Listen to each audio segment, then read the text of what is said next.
I hope you enjoy this episode.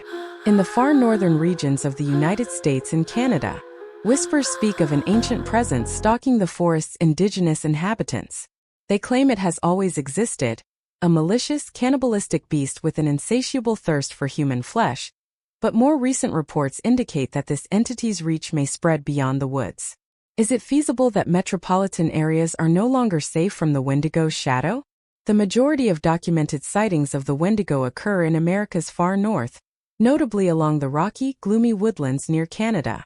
The first reports of this wicked force can be found in the ancient histories of the Aboriginal tribes that first settled the area. These stories tell of individuals being driven insane by evil spirits that execute dark rites on them, transforming them into monstrous beasts cursed to haunt the villages they formerly lived in. As the legend of this cannibalistic creature spread beyond its origins, so did reports of encounters across the United States news outlets and social media sites, with accounts of creatures resembling Appin and dogmen, but even more chilling are stories of pale, emaciated figures lurking in the woods on the outskirts of our cities. These non-internal intruders with luminous eyes and the scary capacity to infiltrate the thoughts of individuals they encounter are supposed to imitate loved ones' voices. Those who survive often believe they narrowly avoided a fate worse than death. It's possible that these monsters are responsible for innumerable homicides, as evidenced by the numerous missing persons reports from rural America in the summer of 2019. Bradley Clark, a former U.S. Marine, found himself looking for work. During this time he decided to reconnect with some old pals, one of whom was Jacob, who had recently relocated to a secluded village in northern Alabama near the Tennessee border, and now had some free time. Bradley accepted Jacob's request to spend a long weekend together during their stay. The two companions agreed to go hunting. To be safe, they decided to stay close to Jacob's house. The day passed uneventfully, and as dusk fell, they decided it was time to return. Following the trail towards Jacob's truck, a growing noise deeper in the woods drew their attention. Instinctively, they raised their guns, ready for whatever may be approaching, predator or prey they didn't know. After a tense moment of silence, a pack of coyotes bolted from the trees. Although rare coyote attacks can be dangerous, Jacob and Bradley remained on their guard. But to their surprise, the coyotes did not even acknowledge their presence, instead racing across the trail and disappearing into the woods on the other side. Just as they were starting to relax, another sound emerged. Heavier, more methodical, as if something enormous was moving through the brush. The woodland had become strangely quiet, as if nature was holding its breath. Then, with a tremendous crash, a big pine tree collapsed onto the walkway in front of them. For a brief moment everything was still. Bradley and Jacob exchanged nervous glances, unsure what to do next, when they heard a voice coming from the direction of the fallen tree, one they both recognized. Olivia, Jacob's teenage sister, cried out in desperation for rescue. Bradley moved without hesitation towards the sound, but Jacob stopped him with a tight grasp, muttering in terror. How could Olivia possibly be here? She had no idea where they were or how to get to the woods, but the cries continued, imploring. Olivia now maintained she was stuck behind the fallen tree, despite the growth on E. The guys stared at them, frozen in place, a nagging sense that something was badly wrong keeping them from acting until the voice broke out as abruptly as it had begun. What then came from behind the tree made their blood turn cold. A hideous creature towered above the trail, standing at least 9 feet tall. Its thin skeletal physique was covered in deathly pale skin that strained tightly over its bones. Its eyes shone an unearthly blue. It had no pupils or irises and gazed at the two hunters with a ferocious malevolence. Bradley reflexively raised his rifle, but Jacob yanked it back, encouraging him to go towards the truck instead. They dashed through the dark woodland, checking back frequently to see if the beast was following, but the trees covered their view. Bradley mustered the nerve to ask what they had seen only when they were safely in their automobiles and racing down the road, still startled. Jacob admitted that he didn't know for certain, but he'd heard scary things from family and friends. According to these stories, gunshots were ineffective against such monsters, which is why he ordered they flee. He also stated that many local hunters had vanished without a trace, their things subsequently discovered abandoned deep in the woods. Neither man mentioned the experience again. However, Jacob immediately called for his sister when they returned home. To his great relief, Olivia was safe. She hadn't even left the house all day. Tennessee might appear too far south.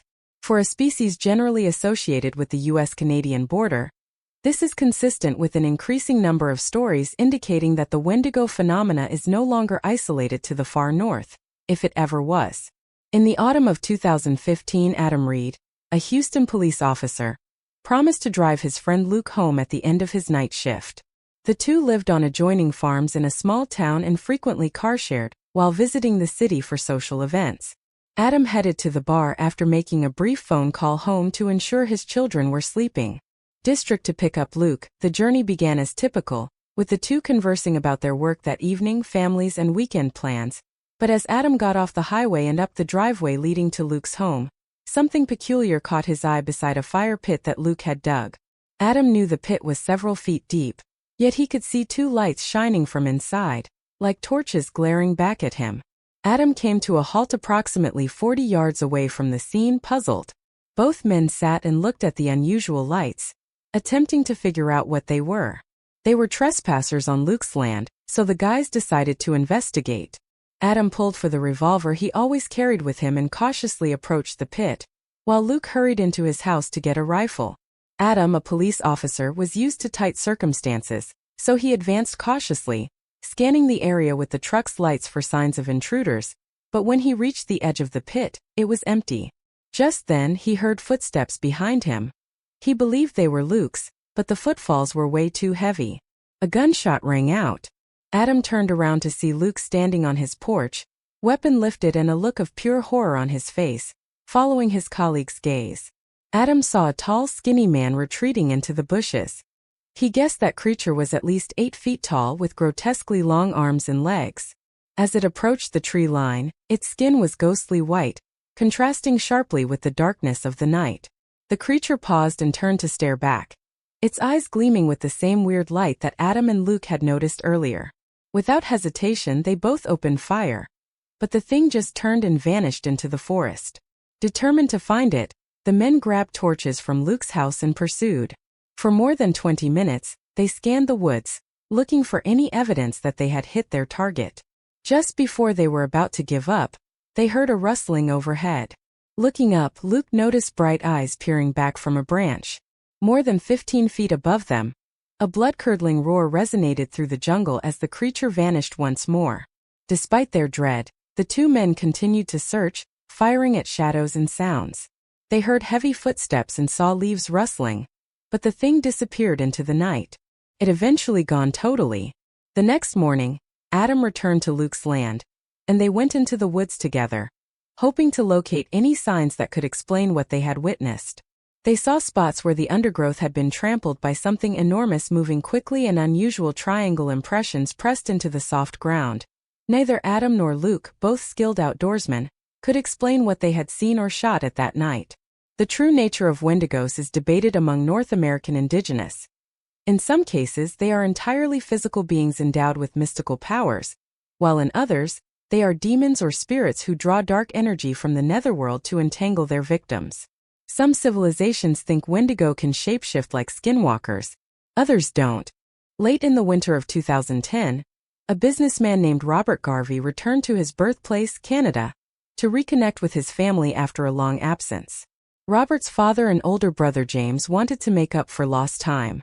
They invited him to go hunting with them in the woods north of their house. While he had never really appreciated his rural roots, Robert consented to accompany them. His brother lent him the necessary equipment, and the trio spent the majority of the following day traveling north along the river's meandering bends and rapids. As the sun began to drop, the group opted to camp at the water's edge. After several hours of darkness, Robert felt the need to relieve himself and headed down to the river. Shortly after starting his firm, the office worker noticed a foul odor coming from the bushes a few feet away. After he finished, Robert took out his torch and pointed it in the direction of the fragrance. To his surprise, his older brother came from behind the bushes, smiling and reaching out a hand to him.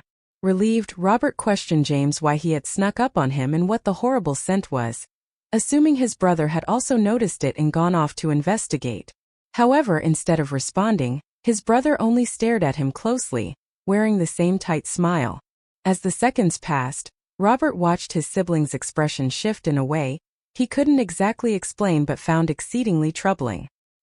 He then looked at his brother's clothes, which had begun to sag as if they were too big for him. As his gaze returned to James's face, he realized that his skin had begun to sag, as if he were a wax figure melting in tremendous heat. Petrified, he could only stand there and watch his brother's hunting gear and skin fall off his body and onto the ground. What remained in James' place was a tall, gaunt, and completely grotesque body with eyes where they should have been.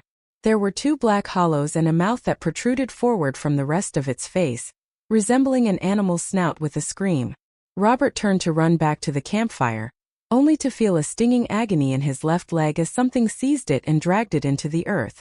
He kicked his legs frantically and rolled onto his back, looking for anything he could use to fight off the creature. A thunderous crack followed by a flare of light. Robert felt the grasp on his leg loosen, and when he sat up, he realized the thing had vanished. Not far away stood his father, still holding his weapon. For good measure, his father fired another shot into the darkness before bringing his kid back to the camp, where James stood vigilant, wondering what was going on.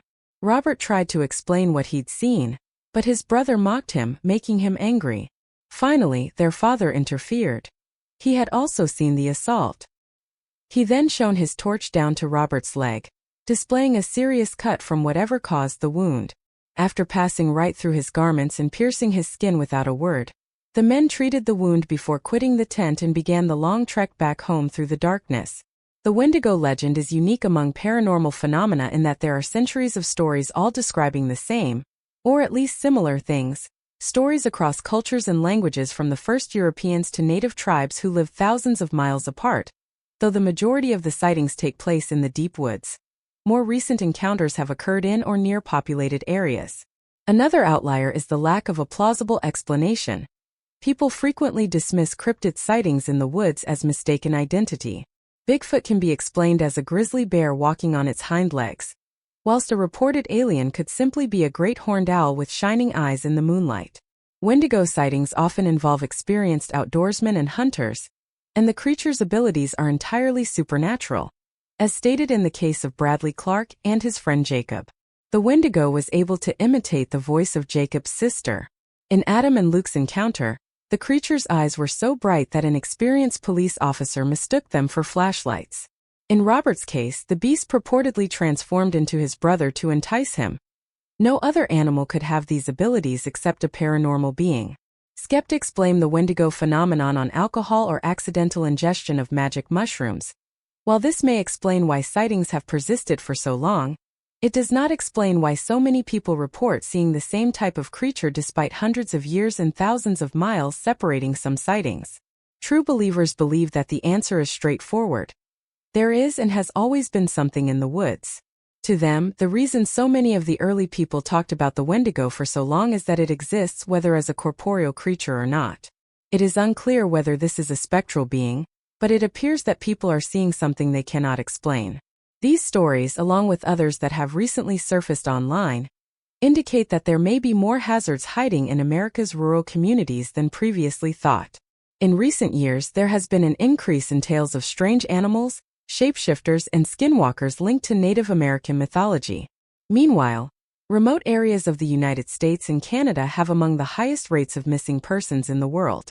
Think about it as you will. Is there something supernatural out there that wants to feed on humans?